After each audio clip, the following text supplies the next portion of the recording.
How are you guys? Welcome back to Wargaming China. Well, we are, Shanghai, August the 14th, to see how Huang Meixing's 264th Brigade of the 88th Division, how far they advanced, how they did in my game.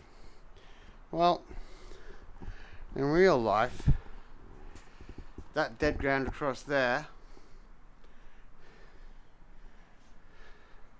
when the Chinese had to cross this with its irrigation ditches and boggy soil, historically the Japanese artillery had played hell with them, and the casualties were so heavy. Well, officers will tell us their casualties were so heavy that they were unable to continue the next day. But as we know on this channel, Chang had given the order to stop the advance. Now, I can tell you that many authors do tell us about the heavy casualties of the 88th Division on the 14th. But if we look at the casualties of the 88th, at the casualties of the 88th by the 8th of September, it's 3,500. So this advance on the day of the 14th, yes, it did take a lot of casualties, but I believe it was the static sitting in the next 2 days of fighting on the 15th and 16th and 17th, where they were just trying to defend their positions. There they were static. When you're moving against artillery, you're a moving target, but once you're in a building, especially in rapid fire and wargaming, you're a static target. And I really believe that the majority of the Chinese casualties were inflicted on after the 14th, before the 17th, in the static warfare, in the static defense that the Chinese had, because you can't just sit static while the enemy has such overwhelming artillery advantage. So what I did was I gave the Japanese, as you remember, if you may remember, the guns on the roof of the Naval HQ depot, and 4 observers that were calling in 4 different sets of guns, 8 guns in total, 2 guns an observer, and I just made the guns 15 points, and I used the grid, and I had very mixed results. As one battalion, I sent forward on the left flank and the right flank. I sent forward on each side 2 infantry battalions of HQ, a recce company, and an engineering company, and then left 1 battalion from each regiment in reserve. Now, although the casualties crossing this open ground, sometimes some rounds it was just up and down. There was sometimes the casualties Chinese took hardly any casualties. In the next turn they got a hammering. This is why I do like the artillery grid in rapid fire, because it does add a little bit of randomness to it. Now, for those who are not wargamers but come for the show, this is a grid. So we lay that over the figures, and then we call the numbers and roll a 9-sided dice for the numbers. And because of the wind, I moved it forward every time to the Japanese. And also because of the high winds in this game, I didn't allow smoke. I just thought it would never settle in high winds. On that day, the Chinese had failed to move their artillery observers forward on the 14th of August, which meant that by the time the 88th got into the city, its artillery support was very patchy.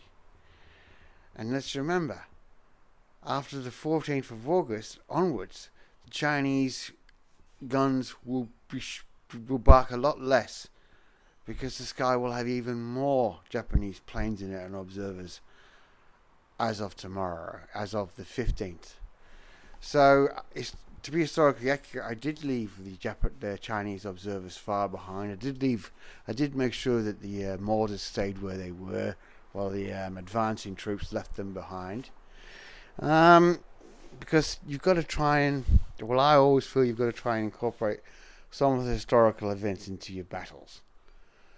Not just the battle itself and the battlefield, but some of the smaller things that happened. You need to get them into your game. That's what I think anyway. Now, as I said, the objective for the Chinese was to clear the table. Not to take the depot, just to clear it. Now, they succeeded in flushing the Japanese out from all of these buildings and these side streets, except for one observer team there. Where is he? There. And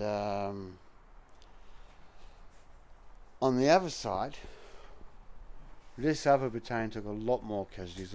This battalion attacking on the Chinese left took a lot more casualties. Didn't have as much luck. But even they had managed to advance as far as Hankou Park. So historically, that's an historical turnout. That's an historical result, because that's exactly what the Chinese 88th Division managed to do. As forward elements of it infiltrated into Hankou Park. They would be getting chased out the next day as the Japanese would continue with their airfield construction. Now, this game, for me, it was I didn't put any of the surprises in that I liked to, although I thought about it a lot. But they're for future games. For this game, I wanted to see exactly. I just wanted to recreate for myself exactly what the advance of the 88th was on the 14th. A lot of research went into that, because some authors will tell you that the beginning of the drive to the docks was from the 14th onwards. So, you've got to be careful. There are lots of different accounts. Harmson will tell you, like I will, or like I hate, both of us are in agreement, I suppose, that yes, the attack on the 14th was just to cut off Japanese occupied areas in the quasi-concession. And on later days, we'll see them. That's another story. So for the next couple of days, the Chinese will try to start to bring up positions, supplies, and more men. And the Japanese will get very good at using flying columns. Now, I didn't have any reinforcements in this game, because the Chinese morale snapped at 9, and Japanese reinforcements were going to come on at Japanese turn 9. So, no reinforcements today for the Japanese. They didn't need them. With the Hankou Park being threatened like this, as I said, that's a very historical outcome. With some buildings still being in Japanese while the Chinese have advanced well beyond them, that's also historically correct. And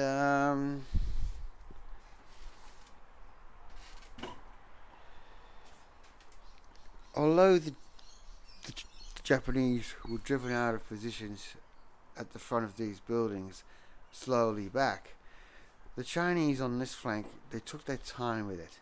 They didn't do any close assaults, because I knew how costly that could be and how far back it could push the Chinese troops if they failed the close assault. So it was just a matter of winkling them away. Remember that I was dealing with naval infantry companies, which are only 7 figures strong, instead of Japanese infantry companies, which are 12 to 14 figures strong in rapid fire. But it was a good game. I did enjoy it. I did enjoy the setup. We're going to see this building again in more games, because it's a centerpiece of a lot of the coming scenarios that I have. What else did I forget to tell you about? I'm just thinking. The 88th Division.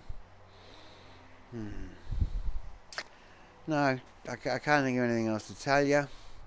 So there you go. That's my game. Let's have a look around the table again. Bit dark today. It's cloudy and overcast. But You're probably used to that on this channel.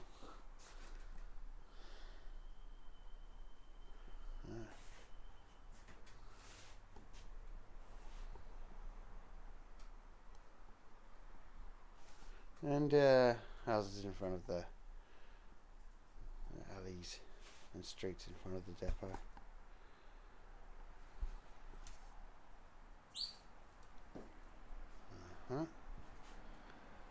Okay, well, I hope you like that. I hope you subscribe. To my new subscribers, I've got over 500 subscribers now. I'm very happy with that. I'm surprised when anybody subscribes to my channel, because I'm just a waffler and a rambler, and it's not a subject that is of much interest to people. So 510 subscribers, thank you guys. As I said in the last video, to my new subscribers, just try and catch up. Alright, press like, comments are welcome, share my videos if you, I'd love it if you guys shared my videos. Alright, see ya.